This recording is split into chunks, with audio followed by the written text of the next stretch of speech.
बच्चों, welcome to my channel. तो बेटा आज इस वीडियो में हम कैदी और कोकिला का दूसरा भाग पढ़ेंगे। कैदी और कोकिला कक्षा 9वीं का है ये।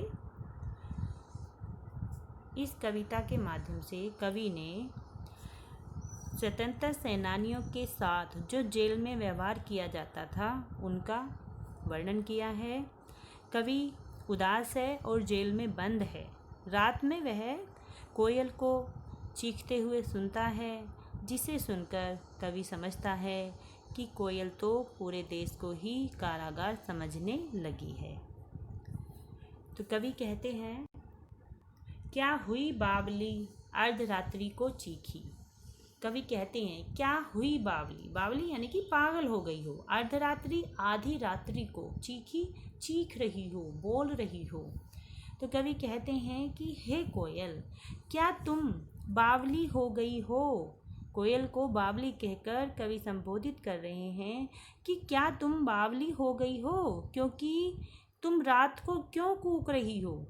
कोयल तो बेटा दिन में बोलती है, क्योंकि रात्रि में तो कोयल बोलती ही नहीं है। तो इसीलिए कवि कहते हैं कि हे कोयल, तुम रात को क्यों कूक रही हो। जब सारा संसार सोया है तब क्यों तुम बोल रही हो। क्या तुम बावली हो गई हो।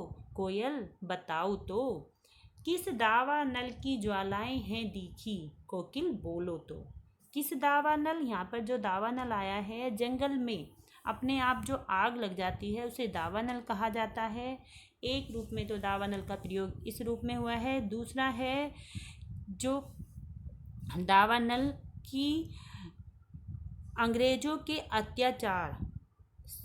अत्याचार से दुखी होकर लोगों के मन में जो आक्रोश फैल रहा है और उससे जो पूरे जो हमारा देश है उसमें जो आग फैल रही है, जिसमें जलकर सब कुछ नष्ट हो सकता है, उसके बारे में कवि ने कहा है। तो बेटा यहाँ पर दावानल दो अर्थ में प्रयोग हुआ है। एक तो जंगल में लगने वाली आग के रूप में, और दूसरा अंग्रेजी सरकार के अत्याचार से पीड़ित होकर लोगों के मन में जो आक्रोश फैल रहा है, जो उग्र रूप धारण कर रहा है और उससे जो आग लग रही है या जिसमें सब कुछ जलकर नष्ट हो सकता है।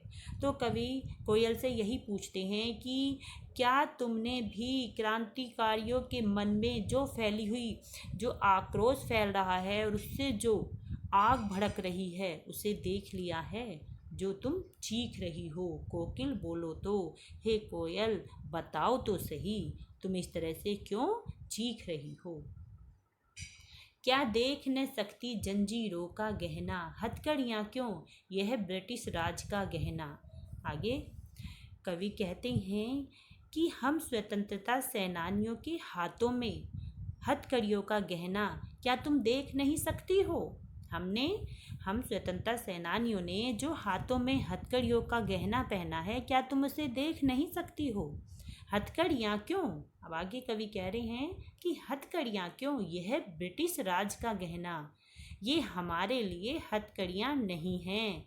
अंग्रेजी सरकार ने जो हमारे हाथों में ये पहनाई हैं ये हमारे लिए हथकड़ियाँ नहीं हैं, यह तो अंग्रेजी सरकार द्वारा दिया गया गहना है, क्योंकि यह हमने अपने अच्छे कार्य के लिए पहना है। हमने जो स्वतंत्रता के लिए कार्य किए हैं उनके फलस्वरूप हमें ये गहना पहनाया गया है।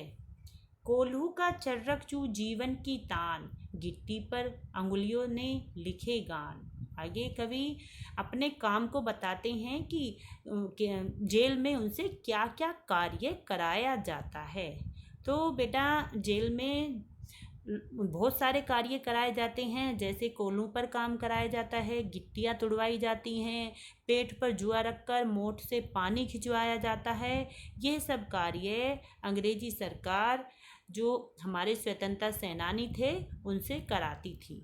तो कवि कहते हैं कि जो कोल्हू का चर्रक चू का अर्थ होता है कोल्हू जब चलता है और उससे जो आवाज़ आती है उसे चर्रक चू कहा जाता है।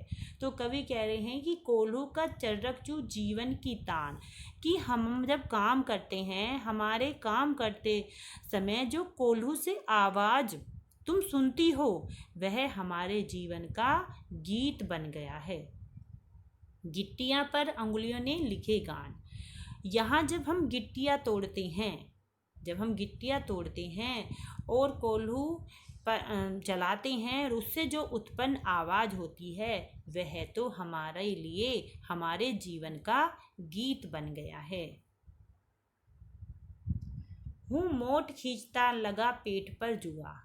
आगे कवि कहते हैं कि मैं अपने पेट पर जुआ रखकर हूँ मोट खींचता लगा पेट पर जुआ, यानी कि पेट पर जुआ रखकर मैं मोट से पानी खींचता हूँ, खाली करता हूँ ब्रिटिश अकड़ का कुआं। और जब मैं ये कार्य करता हूँ तब मुझे ऐसा लगता है जैसे कि मैं ब्रिटिश जो राज है उनके अकड़ के कुएं को खाली कर रहा हूँ, यानी कम कर रहा हूँ। उनमें जो अकड़ है उस अकड़ को मैं कम कर रहा हूँ। जब मैं ये सब कार्य करता हूँ तो मुझे लगता है कि मैं ब्रिटिश सरकार की अकड़ को कम कर रहा हूँ।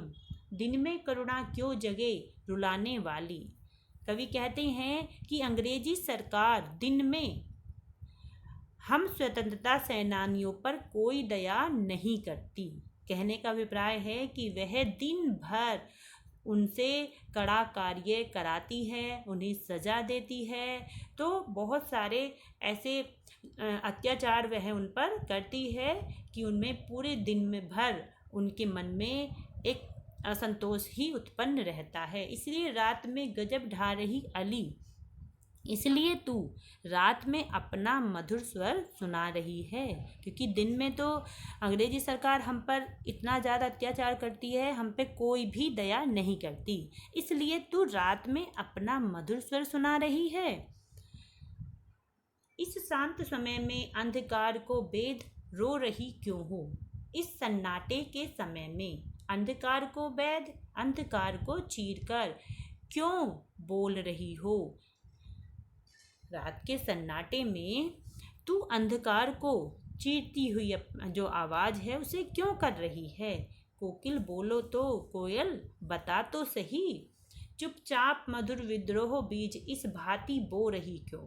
तुम चुपचाप इस तरह से अपनी मधुर आवाज से, चुपचाप मधुर विद्रोह बीज यानी कि चुपचाप तुम अपनी मधुर आवाज से देशवासियों के मन में इस भांति बो रही क्यों, यानी कि इस तरह से देशवासियों के मन में अंग्रेजों के प्रति विद्रोह की भावना क्यों पैदा कर रही हो। कोकिल बोलो तो कोयल बताओ तो सही, काली तू रजनी भी काली। आगे कवि क्या कहते हैं कि काली तू रजनी भी काली, शासन की करनी भी काली। कवि कोयल से कहता है कि हे कोयल, तेरा रंग भी काला है और रात का रंग भी काला है। काली तू रजनी भी काली, हे कोयल तेरा रंग भी काला है और रात का रंग भी काला है, शासन की करनी भी काली। और जो अंग्रेजी सरकार है इसके जो कार्य हैं, इसके जो कारनामे हैं वह भी अच्छे नहीं हैं, अर्थात वह भी काले ही हैं, बुरे ही हैं। काली लहर कल्पना काली, देश में जो अंग्रेजों को के प्रति जो लहर उठ रही है वह भी काली है। कहने का अभिप्राय है कि जो देश में, हमारे देश में आतंक, भय एवं डर का जो वातावरण है वह बहुत ही बुरा है। मेरी काल कोठरी काली। कवि आगे बताते हैं कि जिस काल कोठरी में मुझे कैद किया गया है, मुझे रखा गया है, वह भी काली है, क्योंकि उसमें एक भी आशा की किरण कहीं से नजर नहीं आ रही है। मैं टोपी काली कमली काली। आगे कवि बताते हैं कि उसकी टोपी और कंबल भी काला है। कवि की जो टोपी है और कंबल भी काला है। मेरी लोहो श्रृंखला काली, और जो बेड़ियां हैं जिनसे कवि को बांधा गया है वे बेड़ियां भी काली हैं। पहरे की हुंकृति की ब्याली। हुंकृति यानी कि हुंकार, जोर की जो आवाज़ है पहरेदारों की, जो ऊंची आवाज़ें हैं वह भी कहते हैं जो सांप होते हैं उनकी तरह काली है। ब्याली का अर्थ होता है सांपनी, तो सांपनी की तरह काली है। जिस पर है गाली ए आली।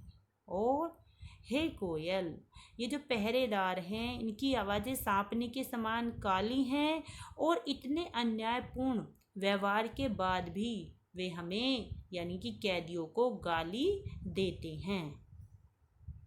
ए आली हे कोयल, देश में फैले जो मतलब ये जो इतना कालापन फैला हुआ है, इससे जो तेरी मधुर आवाज़ आ रही है इसी से थोड़ी सी आशा की किरण दिखाई दे रही है, नहीं तो ये पूरा जो वातावरण है वह काला हो गया है। इसमें कवि ने देश में जो व्याप्त निराशा है, कवि की जो टोपी है वह देश में व्याप्त निराशा की लहर, देश के प्रति मन में उठने वाली जो कल्पनाएं हैं, सब कुछ कवि को काली लगती हैं। तो यहाँ पर जो बेटा ये काली जो बोला, काली की जो तुलना आई है कोयल से, उसमें सारी जो हमारी आई हैं इसमें है कि रात्रि का रंग भी काला है, अर्थात जो वातावरण है पूरा, अंग्रेजी सरकार ने जो पूरे देश में जो वातावरण बना दिया है वह पूर्ण रूप से अंधकार में हो गया है। चारों तरफ अंधेरा ही अंधेरा दिखाई देता है। इससे सारे देश का जो वातावरण है वह बिल्कुल नरक के समान बन गया है और चारों ओर फैले इस संकट का कवि को कोई भी अंत दिखाई नहीं देता। तो बेटा मुझे उम्मीद है कि आपको ये वीडियो पसंद आई होगी, और अगर आपको ये वीडियो पसंद आई है तो बेटा इसे शेयर करें।